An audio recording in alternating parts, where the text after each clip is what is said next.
जय हिंद प्यारे साथियों। मिशन वर्दी चैनल में आप सभी लोगों का हार्दिक स्वागत है। मैं सुशांत रावत आशा करता हूं कि आप सभी लोग अच्छे होंगे, स्वस्थ होंगे और एकदम मस्त होंगे। तो साथियों, दो लाइनें आप लोगों के लिए। मंजिलें क्या है, रास्ता क्या है, हौसला हो तो फासला क्या है। मंजिलें क्या है, रास्ता क्या है, हौसला हो तो फासला क्या है।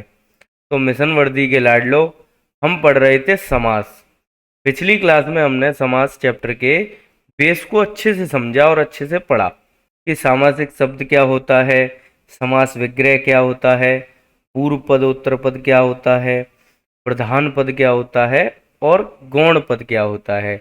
इन शब्दों का हमने महत्व समझा और इन शब्दों का हमने अर्थ जाना। ठीक है साथियों। और साथियों, मैंने आप लोगों को बताया था कि टोटल 6 समास होते हैं। प्रधानता के आधार पर 4 समास होते हैं। प्रधानता के आधार पर मैंने आप लोगों को बताया था अव्ययीभाव समास, जिसका पूर्व पद प्रधान होता है, तत्पुरुष समास जिसका उत्तर पद प्रधान होता है, और तत्पुरुष समास के अंतर्गत दो और समास आते हैं। एक आता है हमारा कर्मधारय समास और एक आता है हमारा द्विगु समास। इसको याद करने का मैंने आप लोगों को तरीका बताया था, ट्रायंगल शेप वाला, जिसमें तत्पुरुष समास सबसे ऊपर, फिर उसके बाद इसके अंतर्गत आ जाता है कर्मधारय समास और आपका द्विगु समास। ठीक है साथियों। इन तीनों का उत्तर पद प्रधान होता है। कौन सा पद? उत्तर पद प्रधान होता है। ठीक है। अब बचा साथियों हमारा द्वंद्व समास, जिसके दोनों पद प्रधान होते हैं। ठीक है। और बहुब्रीहि समास, बहुब्रीहि समास के दोनों पद अप्रधान होते हैं। जब हम बहुब्रीहि समास पढ़ेंगे तो इसको अच्छे से समझेंगे। तो साथियों, आज हम पढ़ने वाले हैं द्विगु समास। द्विगु समास की जो हमारी पहचान होती है वो होती है इसका उत्तर पद प्रधान होता है। अभी मैंने आप लोगों को बताया था कि तत्पुरुष समास के अंतर्गत ही कर्मधारय समास और द्विगु समास आते हैं, तो इसीलिए इसका उत्तर पद प्रधान होता है। ठीक है साथियों, इसकी जो मेन पहचान है वो है पूर्व पद संख्यावाची होता है। द्विगु समास का पूर्व पद संख्यावाची होता है। तो साथियों, इसको हम उदाहरण के माध्यम से समझते हैं। जैसे तिराया, तिराया का जब हम समास विग्रह करेंगे तो हमें प्राप्त होगा तीन राह। तीन राह को हम क्या बोलते हैं? तिराह बोलते हैं। तो इसका जो पूर्व पद है वो क्या है? हमारा संख्यावाची। तीन हमारा क्या है? संख्या है। तो इसलिए साथियों इसमें क्या होगा? हमारा द्विगु समास होगा। ऐसे ही साथियों आप नवरात्र को भी देख सकते हैं। जब हम नवरात्र का समास विग्रह करेंगे तो हमें प्राप्त होगा नवरात्रि या नवरात्रि। ठीक है। तो नौ हमारा क्या हो गया? एक संख्या हो गई। और जहां हमें संख्या दिख जाए, पूर्व पद हमारा संख्यावाची हो, वो हमारा क्या होगा? वो हमारा द्विगु समास होगा। इसी प्रकार आप देखेंगे दोपहर, दोपहर का जब हम समास विग्रह करेंगे तो क्या आएगा? दोपहर। तो दो इसमें क्या हो गया? संख्यावाची हो गया, इसलिए इसमें क्या होगा? द्विगु समास होगा। ऐसे ही साथियों त्रिभुज को भी आप देखिए, त्रिभुज का समास विग्रह करेंगे तो क्या आएगा? तीन भुजा। अब तीन इसमें क्या है? पूर्व पद। तो पूर्व पद जब संख्यावाची होता है तो क्या होगा? द्विगु समास होगा। ठीक है साथियों। आशा करता हूँ साथियों आप लोगों को मेरी बातें अच्छे से समझ में आ रही होंगी। तो साथियों अब इसको हम अगले उदाहरण के माध्यम से देख लेते हैं। चतुर्भुज। चतुर्भुज का जब हम समास विग्रह करेंगे तो हमें प्राप्त होगा चार भुजा। अब इसमें आ गया चार। मैंने अभी आप लोगों को बताया था कि जहां भी आपको पूर्व पद संख्यावाची दिखाई दे जाए वहां हमारा क्या होगा? द्विगु समास होगा। अब कुछ विद्यार्थी कहेंगे कि सर चतुर्भुज तो बहुब्रीहि भी होता है। तो हाँ साथियों, चतुर्भुज बहुब्रीहि भी होता है, पर इसको जब हम बहुब्रीहि समास पढ़ेंगे तो और अच्छे तरीके से समझेंगे। अभी के लिए बस आप इतना समझें कि जहां पर पूर्व पद संख्यावाची होता है वहां हमारा क्या होता है? द्विगु समास होता है। अब साथियों हम देख लेते हैं अपना अगला उदाहरण, दशानन। दशानन का जब हम समास विग्रह करेंगे तो हमें प्राप्त होगा 10 आनन, आनन का मतलब होता है सिर, जिसके 10 सिर हों। अब इसमें हमारा पूर्व पद क्या है, संख्यावाची है, 10 एक संख्या ही तो है, तो इसमें हमारा क्या होगा, द्विगु समास होगा। मतलब कुल मिला के मेरे कहने का मतलब ये है, जिस समास का पूर्व पद संख्यावाची होता है वो हमारा क्या होता है, द्विगु समास होता है। अब इसी प्रकार आप देखेंगे कि पंचवटी, पंचवटी का जब समास विग्रह करेंगे तो क्या आएगा, पांचवटी, पांच आ गया, तो ये भी संख्यावाची, इसमें भी द्विगु।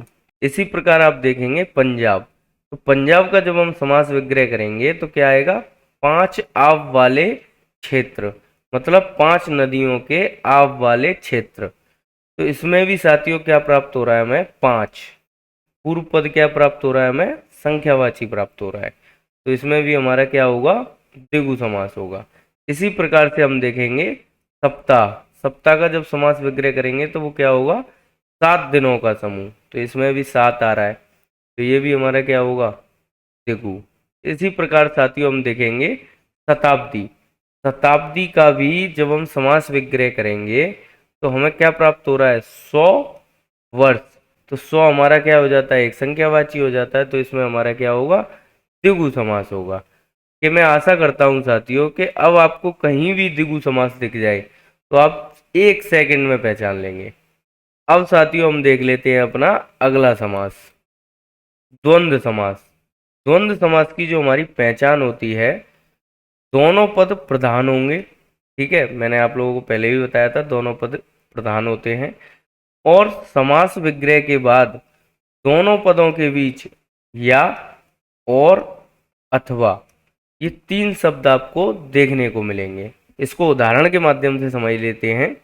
जैसे जैसे माता पिता, माता पिता दोनों शब्द ही अपने आप में प्रधान हैं, और जब इसका हम समास विग्रह करेंगे तो हम देखेंगे माता और पिता, इसके बीच में और आ गया ना, मैंने आप लोगों को बताया कि या आ जाए, और आ जाए, या अथवा आ जाए, ठीक है, समास विग्रह करते समय या आ जाए, और आ जाए, या फिर अथवा आ जाए, तो उस कंडीशन में क्या होगा, द्वंद्व समास होगा।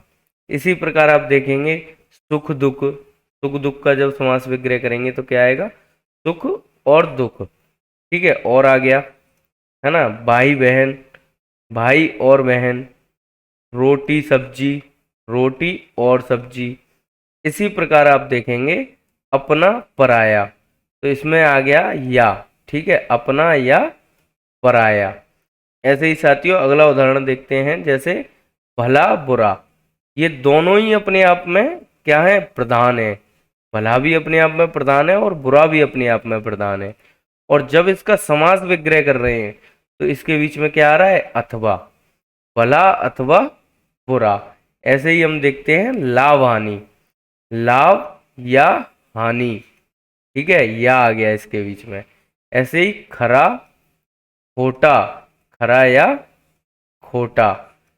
तो साथियों आपको द्वंद्व समास भी अच्छे से समझ में आ गया होगा। अगर आप लोगों को कोई भी डाउट होता है तो मुझे कमेंट सेक्शन में कमेंट करके जरूर बताएं। अब साथियों हम देख लेते हैं अपना अगला समास, कर्मधारय समास। कर्मधारय समास की जो पहचान है वो होती है, एक तो साथियों इसका उत्तर पद प्रधान होता है, मैंने आप लोगों को बताया था कि एक तत्पुरुष समास, एक कर्मधारय समास और एक द्विगु समास, इन तीनों के उत्तर पद प्रधान होते हैं।